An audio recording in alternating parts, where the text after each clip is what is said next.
Hey everybody, welcome back to One Mic, and today I'm here to talk about episodes 5 and 6 of Apple TV's Disclaimer. I bet you all can imagine the roller coaster of emotions I went through watching episode 6 after all the criticisms that I had in my video for episodes 3 and 4. Episode 6 went a long way toward solving a lot of the concerns I've had this season, including starting to address the biggest concern head on. And midway through episode 6, as this is all starting to come together, I put in my notes that while it looks like they might be solving some of the issues, they're also creating new problems. It felt like less of a solve for my issues and more of a shifting of them into a different dynamic. But Catherine's words of "it's time for my voice to be heard" that end episode 6 actually gave me hope for the finale that's going to bring a lot of this together and make a little bit more sense. I do believe, though, that once it's all said and done, even if this does wrap up nicely, that ultimately the show has suffered by saving too much for the final episode. Like, that's the problem with saving everything for the end. It's like, if the experience was unpleasant getting there, you can't undo that. Like, you can't make something enjoyable that wasn't when you originally watched it. Like, my biggest gripe this season has been, how could Nancy possibly know what happened to Jonathan in Italy to a degree that she could write such a detailed book about it? Like, I even proposed that maybe she exaggerated or completely fabricated some of these details, but then I had to dismiss it because Catherine has never denied a single detail of the book until potentially the final episode.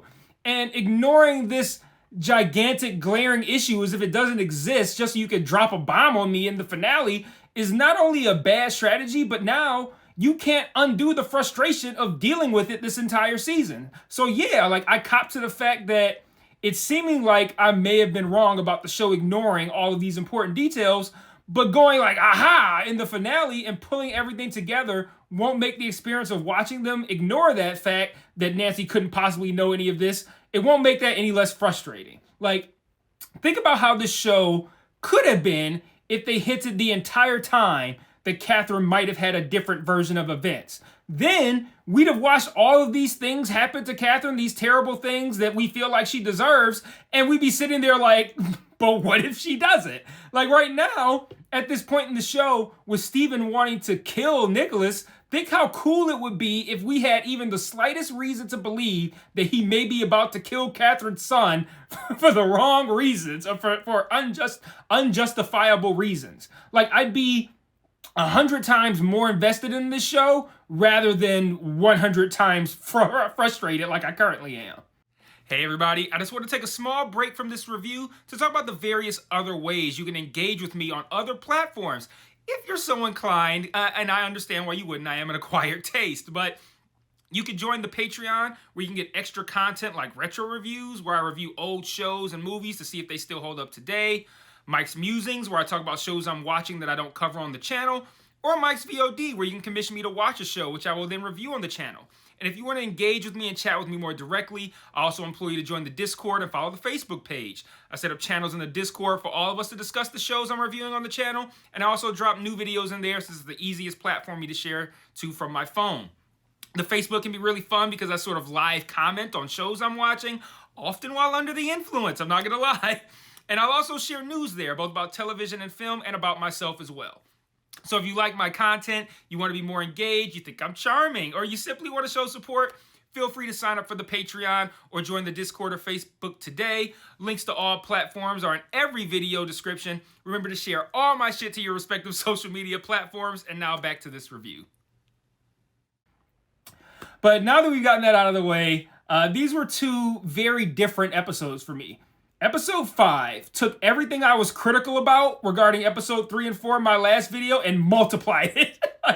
The narration was indescribably bad and distracting. Way worse than how I described it in my last video for episodes 3 and 4. Like, in my last video, it's kind of like, this is more narration than man, ha ha ha ha. And I can't believe they have Catherine narrating other people's thoughts. This kind of sucks. But episode 5 bordered on ludicrous with how ridiculous the narration was when compared to what we were seeing on the screen. Like, I feel like I barely have anything to say about episode 5 because it was just so fucking ridiculous with the narration. Here, let me give you some of the highlights. after Robert kicks Catherine out, she goes to stay with her mom. Remember, her mom is experiencing what looks like early symptoms of dementia.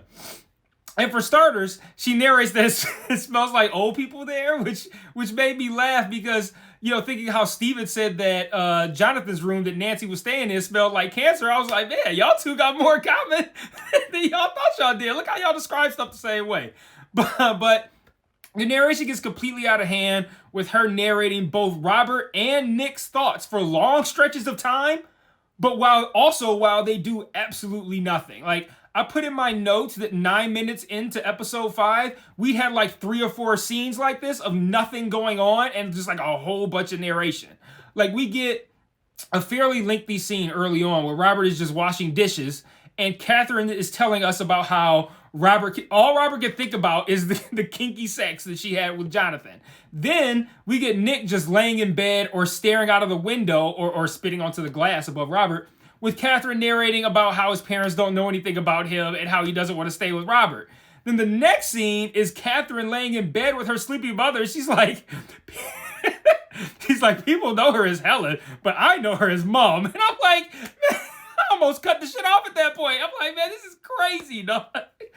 So then Catherine tells her mother everything that happened with Jonathan and Robert and Nick from the very beginning, except we don't get to hear it. We get to hear the narration telling us that she did that. And it was just so frustrating, man. And then after watching episode 6, I feel like they did that on purpose so that we wouldn't hear that Catherine's version of events is different from the book version that we've been, following this entire series.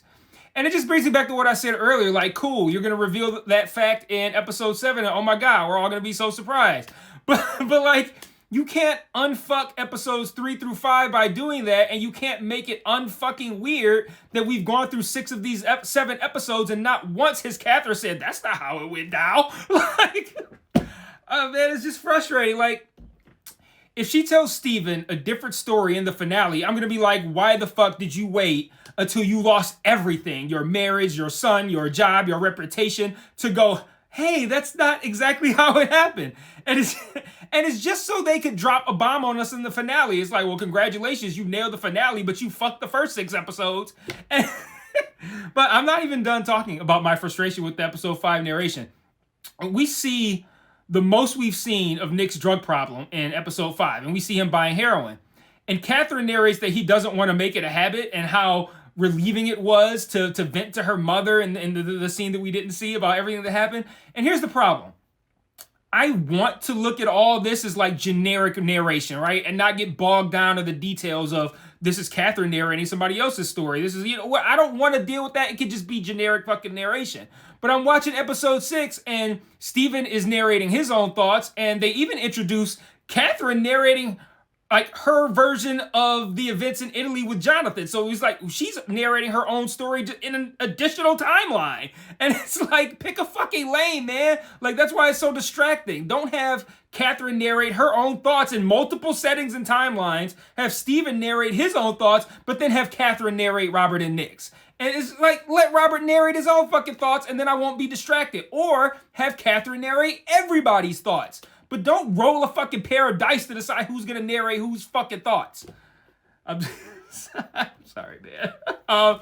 So moving on from that, Steven executes on 2 plans in episode 5. He starts up a fake Instagram page for Jonathan and he befriends Nick with it.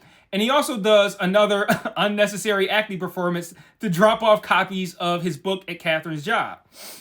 When Catherine returns to work, everyone is just sitting on their desks giving these ominous stares at her while holding the book.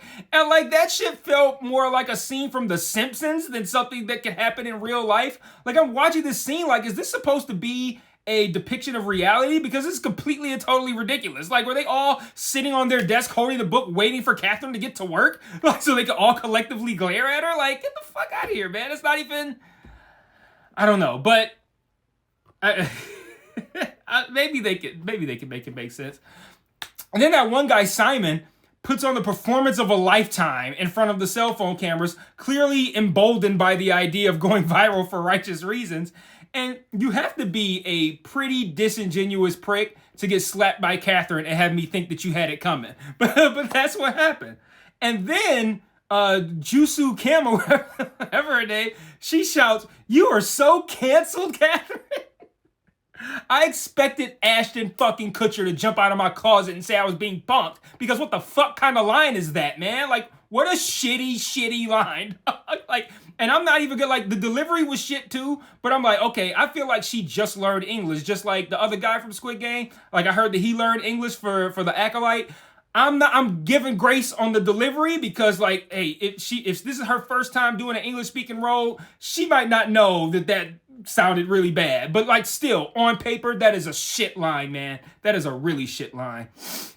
Catherine then heads to Steven's house, and he's turned off the lights and hiding after she's already arrived, making it obvious he's home and that he's hiding. But again, I don't know if I was supposed to be taking this seriously or not, but it felt like a scene from The Simpsons. It was so goddamn goofy. Meanwhile, Steven's been buttering up Nick with Jonathan's fake Instagram page to the point where they're sending each other porn now. And yet again, and on this point, maybe I'm out of touch. I don't know.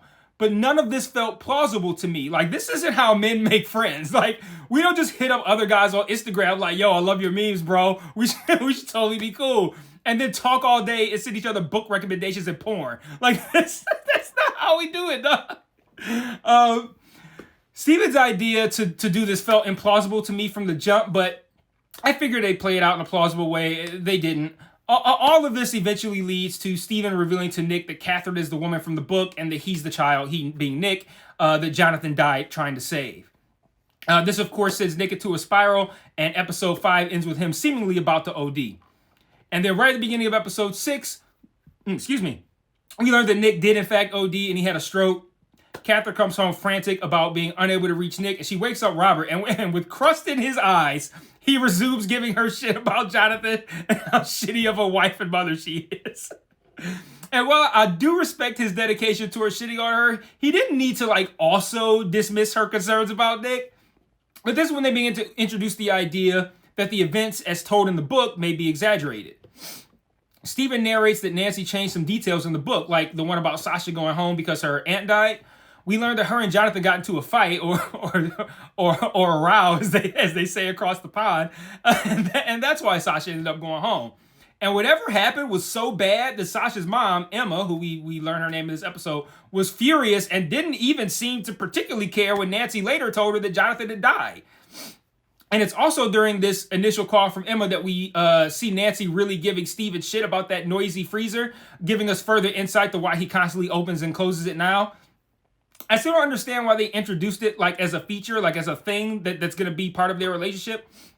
But I did ask about it, so I'm glad that they kind of let me know that his current opening and closing of it is definitely tied to memories of his wife. Catherine and Robert learn about what happened to Nick, and they spend the entire episode not speaking to one another, just subbing each other out, replacing each other at Jonathan at Nick's bedside. But I, of course, did have to sit through Catherine narrating Robert's thoughts that she couldn't possibly know. And what made this part particularly frustrating was that the stuff she was saying I thought was really compelling. Like, these are really, really moving and relatable thoughts and ideas. But I still remain distracted that it came from her instead of him. So she narrates that Robert feels bad about Nick being in the hospital, of course, right? But that he also can't stop thinking about the man who fucked his wife and then saved his son and then died a martyr who will forever emasculate him. Like, fuck, man, that's some heavy duty shit to have on your heart, man. And I feel so bad for Robert. But again, I would have appreciated hearing it from Robert rather than from someone who's not a mind reader, presumably. Catherine also narrates about how Steven was at the dinner with Robert that she wasn't at and doesn't know took place, so that was cool too. Speaking of which, I don't know why this occurred to me in the moment, but what if Catherine's narration is the words from a book that she wrote or is writing about this story after it was all over? Like the story of the perfect stranger being released and all the fallout from that happened to her. Like, this show is going to end like with Catherine at a book reading her book that she wrote about these events. So that's why she narrates Robert's stuff.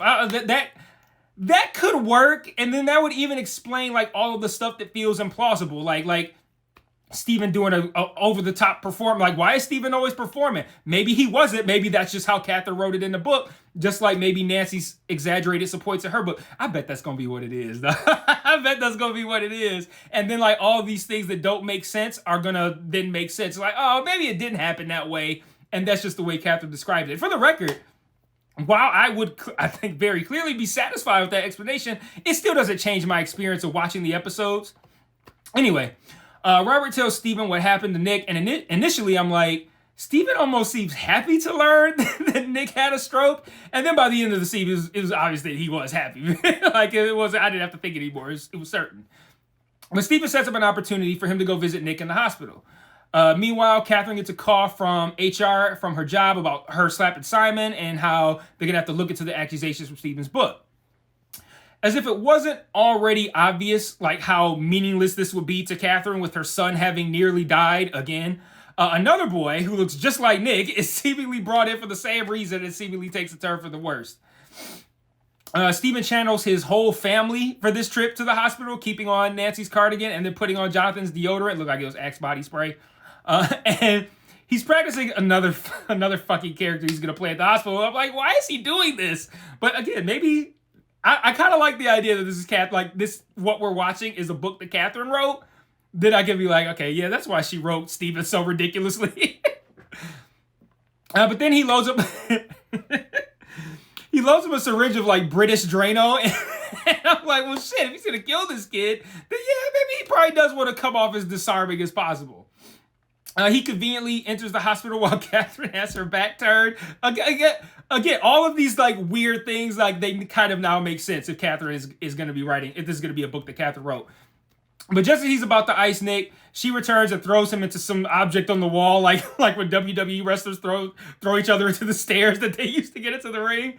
But they kick her out, and Robert arrives. He apologizes to Steven as Steven gets patched up for his injuries. And of note in this scene, Steven's given meds to help him sleep, and the doctor is like, now I shouldn't be doing this, but make sure you take just one. And I'm just like, man, that's heavy-handed ass foreshadowing again. Obviously, someone is going to take a significantly greater quantity than one of these pills. I put that in my notes at the time. I'm like, oh, somebody's going to be taking more than one of these. And sure enough, when Catherine breaks into his house to inexplicably stand in the backyard, prior to telling her side of the story way too fucking late, Steven crushes up a bunch of those pills and he puts them in her tea. And I wonder if she's going to pass out or potentially die right before an important part in her version of events. Like, I'd actually be pretty okay with that, since ending this in an ambiguous place where we don't know how much of what we've learned is true would actually be a pretty satisfying way to end this. Like, I'd be cool with that. I'd be cool with Catherine having written a book. Both of those endings, I think, are pretty solid. But again, I just want to be clear. Even if they stick the landing here, it was a hell of a rocky path getting here. Like, I can't look at this. It felt all over the place. Like, I can't look at this show and be like, they stuck the landing. Everything that came before it kind of makes sense. But when I'm looking like, okay, I spent maybe like 3 episodes worth of time bitching about how none of this really made sense. And just because you made it make sense at the end, I can't make myself feel better about the stuff that I didn't like when I originally watched it. I can respect the ambitious undertaking, but pulling a complete mess together at the end doesn't change the fact that it was a mess leading up to it. Like, they may end up explaining all of my gripes, but right now, this show is doing a lot that isn't working for me, and you can't undo that with a good ending. And what's funny is, what did I say in my first video? That this could be a show about different versions of the same story. Like, I hate to be right, but only to find out the other version in the final episode after being frustrated with Nancy's version in the first 6 episodes. Like, especially if I just knew a different version existed, a lot of this could have worked and I could have been intrigued rather than frustrated. Like that'd suck. But let me know what you thought in the comments, and until next week's finale, peace.